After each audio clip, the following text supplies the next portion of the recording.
up, guys? It is time for yet another tier list video. I'm your host, BC Keen, and as you guys probably know, I love both Ori games. I love Blind Forest and Will of the Wisps, so I thought I would rank every single boss and escape sequence from both games. Now, there is one mini-boss that is not included for some reason on this list, which is the boss you fight before you fight Shriek in the second game, the Willowstone theme, whatever it's called. But that's like a mid-tier, low-tier boss for me personally. But every other one is on here, so as per usual, we're going to rank them from worst to best. We'll start with number 12, we'll work all the way up to number 1, and we'll see which ones are the best, and which ones are the worst, so let's get right into it. So at number 12, we're going to have the very first boss you fight in the second game, which is Howl. Now here's the thing, Howl is a cool designed boss, but the fight itself is pretty basic. All you do is just whack him with a torch over and over until he gives up. It's about as simple as it gets, but it's a good, you know, sort of mini boss fight to start the game, so nothing wrong with that, but it's gotta be the lowest in terms of all these bosses. So number 12 is gonna be Howl, but I do love the design, a very, very good design for Howl. But yeah, because the fight is very, very, very easy and very, very, very simple, gotta be at number 12.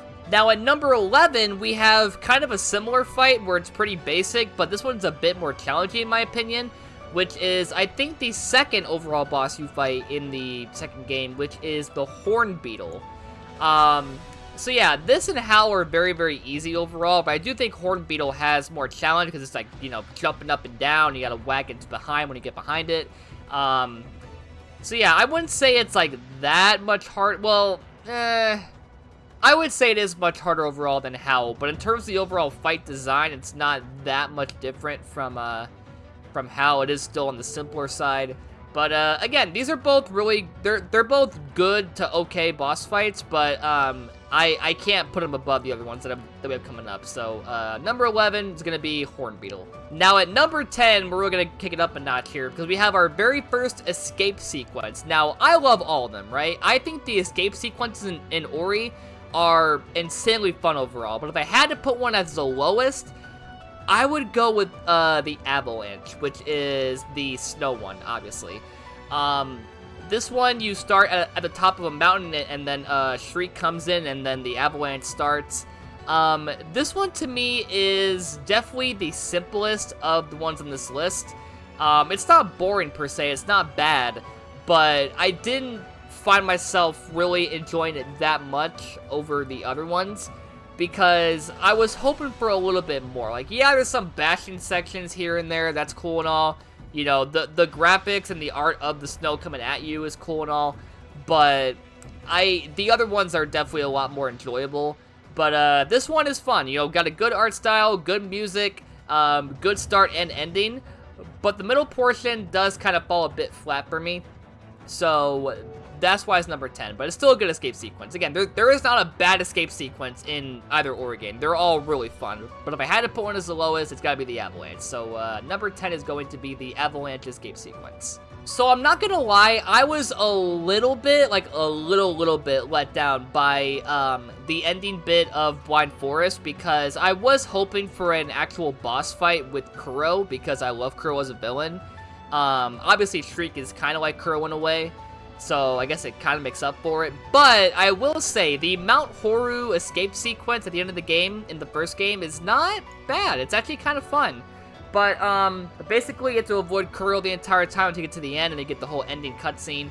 But I won't lie, I was kind of hoping for an actual boss fight with Kuro herself. But for what it was, I enjoyed the escape sequence at Mount Horu. I like having to dodge the lava balls. There's some good platforming in there. The ending bit's obviously amazing, but yeah, I gotta put it at number 9 because I was hoping for a little bit more substance here, and, you know, an actual fight with Kuro, as I said. But for what it is, Mount Horu is still a lot of fun. So number 9 is going to be Mount Horu. So number 8 is actually very similar to number 9 in that it's kind of an escape sequence while you're avoiding one of the main enemies. So in Mount Horu, you were avoiding Kuro, and in this one, you're avoiding Shriek, which is, of course, the feeding grounds from the second game. This one I love because the stealth is on point. I love having to, like, hide having to hide behind all the structures to avoid Shriek. And just the way it's structured is so cool. It really makes you feel like a sort of dread because, you know, Shriek's there the entire time. And if you're not quick enough, like, you're gonna get eaten alive. So, I really do love the design and structure overall of the Feeding Grounds and just how you move around each part of the level. The platforming's great in this one, and just really well designed stealth level in this one. So, number 8 is gonna be Feeding Grounds. At number 7, we are back to boss fights, because we have a boss fight from the second game. Now, here's the thing. This whole entire, like, top half of the list was so hard to put together, because I love all of these things so much in different ways. It was really difficult. But at number 7, I'm going to put Qualok. Now, I love this boss fight. I love the music. It's absolutely goated. I love the underwater section. This fight can be pretty challenging, too. Especially once you get to the water section where you have to avoid Qualok swallowing you up, and you got the ton that comes out at you, and then you got that spike bit that prevents you from going to the surface at some points.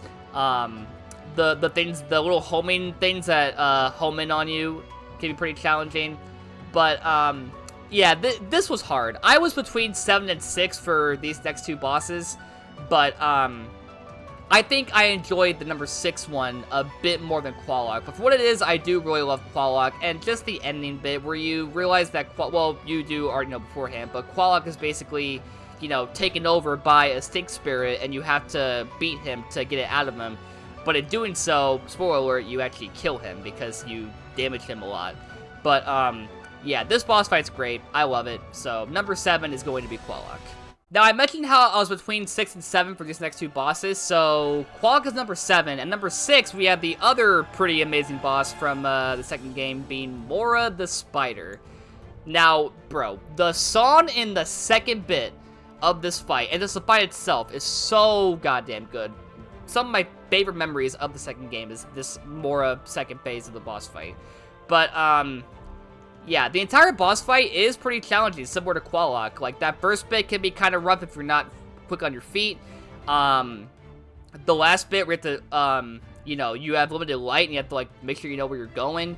And again, just the soundtrack really does elevate this boss fight, like Qualok, to a whole other level, because it does really, you know, capture the atmosphere of this epic boss fight that you're having. But yeah, I was between Mora and Qualok for these next two spots, and I was really like, you know, which one do I prefer? Do I prefer Qualok's fight or Mora's fight, or do I prefer, like, you know, like, do I prefer Mora's overall structure versus Qualok's? And it was really hard. But in the end, I chose Mora because I think I enjoyed the overall aesthetic and the overall fight structure a little bit more than Qualok. But yeah, they're both great boss fights, but if I had to pick one over the other, I gotta go with Mora. So, number 6 is gonna be Mora the Spider. Alright, we are in the top 5. Now, here's the thing. These 5 boss fights / escape sequences are absolutely phenomenal across the board. It was so hard, like I said, to pick these from, like, worst to best. So, at number 5, we are going to have an escape sequence, and it's going to be the second escape sequence from the first game, which is Forlorn Ruins. This was hard, man, because I love this so much. I love the music. We'll get to Ginzo in a bit, but, yeah, I love the entire art style of the Forlorn Ruins. I love the backgrounds, dodging the icicles as you're floating up. And that, too, I love how, like, you have Ginzo, then you have Forlorn, and they're both, like, the same kind of structure, but they have, different things you have to do to actually get out of the area. Because, like, you know, the first one, the Ginzo tree, you have to use the bash mechanic to get out, and then the second one, which is Forlorn, you have to use the feather to glide out of there, and it's so cool. But, yeah, great stuff, good structure, fantastic soundtrack, and, yeah, it was hard to put it at number 5, but I think the other 4 here are just better overall. But, I do love the hell out of Forlorn Ruins. It is a great, fantastic, phenomenal escape sequence. It was so hard to put it here. But number 5 is going to be Forlorn Ruins. Number 4, we have another escape sequence. And again, like I said, I'll say it over and over again. This was hard. It was so challenging. I love all of these. But number 4 is going to be the Stink Spirit, which is aka the first escape sequence from the second game, which is the Foul Presence. bro, I cannot stress enough how much the music elevates these escape sequences so much. There is legit a whole YouTube video where someone actually does this escape sequence to the beat of the music. It is one of the best things ever. Like, they picked the perfect song for this. But yeah, another goated escape sequence. I love when you go on the giant wheel and you have to do that. Great platforming here. Seeing the stink spirit in the background following you is always cool to watch. Just, God, just the overall art style of these sequences is just so good. These games, like, both of these games are just freaking phenomenal when it comes to the art in the background. It's so good. But, yeah, honestly, like, these top 5 can be interchanged based on preference. I prefer escape sequences over boss fights personally, but, yeah, Stink Spirit's great. Great platforming. Fantastic soundtrack once again. Cool ending with the water shooting out at the end. That was kind of cool. Again, the giant spinning wheels are, like, the best part of this entire sequence. But, yeah, number 4, Stink Spirit, aka the first one from the second game. Alright, man, top 3. This is, oh my god, I love all of these so much. But if I have to rank them based on lowest to highest, it's so hard. But I have made a decision. Number 3 is going to be the Sandworm. Now, here's the thing. I think a lot of people might put this one a bit lower. Here is why it's high for me, okay? Just listen to this for a second. The reason why this one is so high is because moving through the sand as you're dodging this guy is some of the most fun I ever had in that second game. Because if you do it correctly the first time, you feel like an absolute freaking boss. And I did that. I did that twice, actually, during my playthrough when I streamed it, and I played it recently when I did it again. It is so much fun. Like, that whole mechanic of the whole, like, drilling through the sand to get underground and whatnot, it's so cool. But this escape sequence, bro, like, it's so good. Again, if you do it on the first try, you're great. Just putting it out there right now. It is so good. It feels so goddamn satisfying to do this on the first try. But, yeah, Sandworm's got a cool design. I love the area that you start off in. You got that ruins with the hieroglyphs in the background. And yeah, just going through the sand is just a great time. This is probably the second best escape sequence to me of both Ori games. So, number 3 is going to be the Sandworm from the second Ori game. Alright, we're at the top 2, aka the best boss fight, in my opinion, and the best escape sequence, in my opinion. So, at number 2, we are going to have, drumroll, not in the background, but you guys can just envision it. Drumroll, number 2 is going to be the final boss fight of the second game, which is Shriek. Man, where do I start with this, dude? Like, this boss fight is really, really challenging, but in a fun and good way. I love all Shriek's attacks. I love that ending bit where you're in the air and you're flying and those things are, like, falling down at you, and you got Shriek just hauling ass across the map in front of you, and you gotta dodge it before she, you know, tears you to shreds. Like, oh my god. This boss fight's got so many layers to it, but every single one is so good.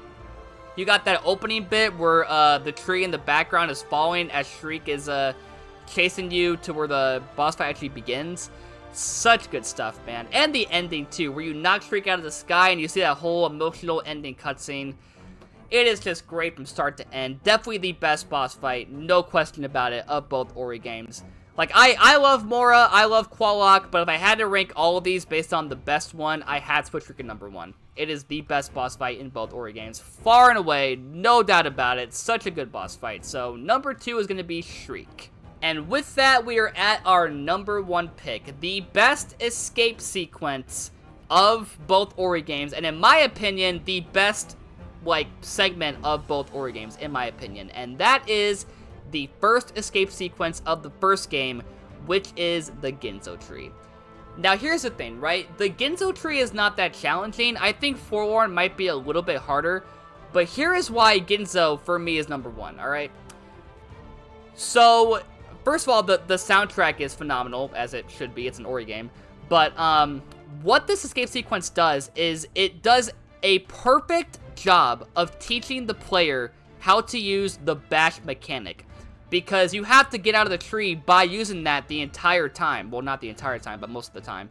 And, like, if you don't know how it works already, this sequence does such a fantastic job of teaching you how to use it. Because by the end, you will get this mechanic down, like, to a T. It's so good. But, dude, the soundtrack is not only good, but here's the cool part. It keeps looping even after you die. So, you know how some games, like, you die and then the music kind of resets itself? Not here. It keeps playing. It fills you with so much courage and determination to keep going. And that is why this is so good. Because you could die, like, 100 times here and still be motivated to keep going. Because the music does not stop. It keeps you going, keeps your blood flowing. It is just so goddamn good. And just the art style. You got the water because the tree's flooding. You got it rising up, and you see all the branches in the background as well. Just, this whole entire sequence is, like, probably my favorite memory of both Ori games. Well, kind of a stretch there, I'm not sure. But it's, like, maybe top 5. I love this bit so much. It's so good. Like, honestly, this section alone, to me, is the one reason why you should buy both games. Or at least the Blind Forest. Because this whole entire section is truly spectacular. And you will enjoy it if you're a first-time player. I guarantee you. So, number 1 is going to be the Ginzo Tree escape sequence. And there we go! I have ranked every boss and escape sequence for both Ori games. So, there you go. There is your final list from 12 to 1. So, what did you guys think? Let me know in the comments what you guys thought of this list. And, in the meantime, subscribe, ring the bell, smash that like button for more amazing tier lists to come. And I will see you guys in the next one. Bye, everybody!